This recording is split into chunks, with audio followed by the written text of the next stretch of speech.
इस अनंत ब्रह्मांड में तिनके जैसी हमारी पृथ्वी और उस पर रहते चींटी जैसे मनुष्य, और मनुष्य ही एक ऐसा प्राणी है जो धर्मों को मानता है।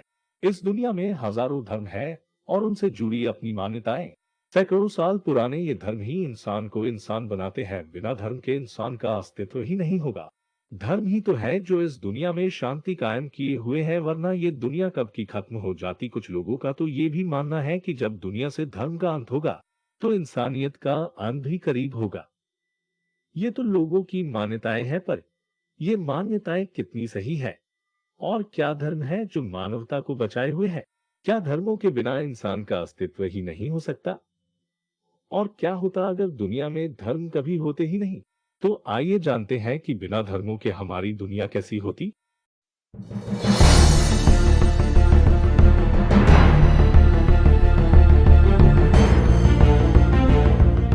पर वन धर्मों के कारण बंटवारा, ये तो हम जानते हैं कि 1947 में भारत का ही दो हिस्से जो ईस्ट पाकिस्तान और वेस्ट पाकिस्तान में बढ़ गए, सिर्फ अलग अलग धर्मों के कारण। मगर यदि धर्म ही न होता तो आज भारत का बंटवारा ही नहीं होता और पाकिस्तान बांग्लादेश भी भारत का ही हिस्सा होता।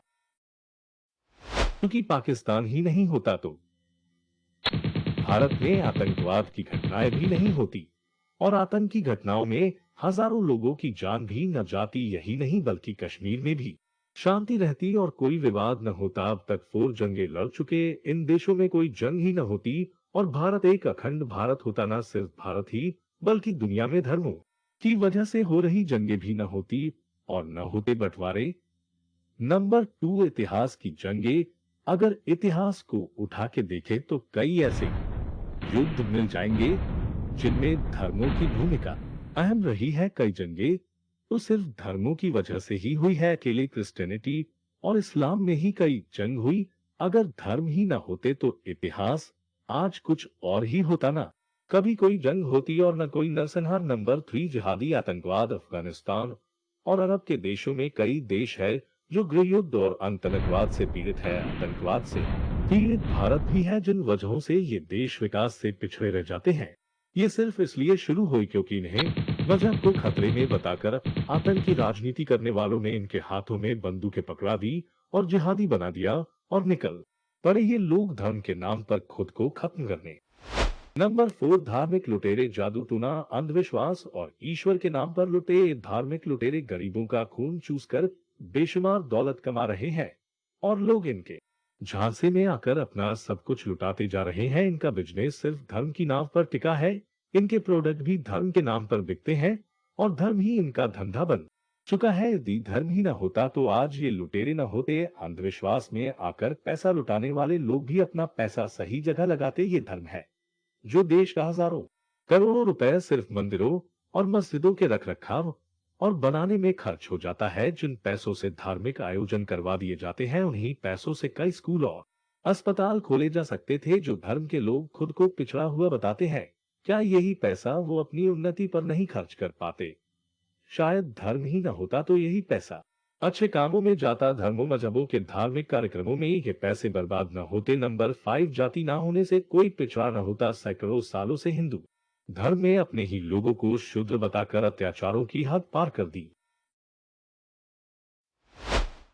ऊंची जात और नीची जात कहकर हिंदू समाज ने खुद को ही पिछड़ा कर दिया। इसीलिए शायद आज भी भारत में कितने ही लोग अशिक्षित हैं। लोगों के बीच अमीर गरीब की खाई बढ़ती ही जा रही है और इन्हीं जातियों के नाम पर राजनीति होती है, दंगे होते हैं और कई राजनीतिक पार्टियां इसी का फायदा उठाती हैं। हर लोग जातियों के नाम पर फंस कर रह जाते हैं। कोई नेता अच्छा करे न करे, उसे वोट भी सिर्फ जात के नाम पर मिल जाते हैं। अंतर जातीय विवाह मत करो और ऐसे ही नियम कानून जो लोगों को आगे बढ़ने नहीं देते। ना धर्म होता, न जातियां होती और न होती ये बुराइयां। सबको समान ही हक मिलता। पर अफसोस यहाँ पर भी धर्म की दीवार है। ये तो मोटे तौर पर कही गई कुछ बातें हैं। अपने विचार से खुद ही सोचिए, क्या चीजें सुधर जाती धर्मों के ना होने से? माना कर जाने बची होगी धर्मों और मजहबों की वजह से, पर ये उन जानों की पूर्ति कभी नहीं कर पाती जो धर्मों की वजह से गई। और कितने ही खोजकर्ता जो बस इसलिए मार दिए गए क्योंकि उनकी बातें इन धर्मों के धर्म ग्रंथों से नहीं मिलती थी। शायद आज हम अंधविश्वास को मिटाकर खुद ही जवाब ढूंढने के कारण बहुत ही आधुनिक समय में जी रहे होते, पर यह धर्मों के अंधविश्वास ही है जो लोगों की आंखों पर पट्टी बांधे हुआ है। अभी भी वक्त है धर्मों के पाखंड को छोड़कर तर्क संगत बनिए, सवाल करिए अपने धर्म से, अपने धर्म गुरुओं से। मानव सभ्यता तब तक उन्नत नहीं होगी जब तक धर्म का दलदल उन्हें डुबोए हुए है। जय हिंद।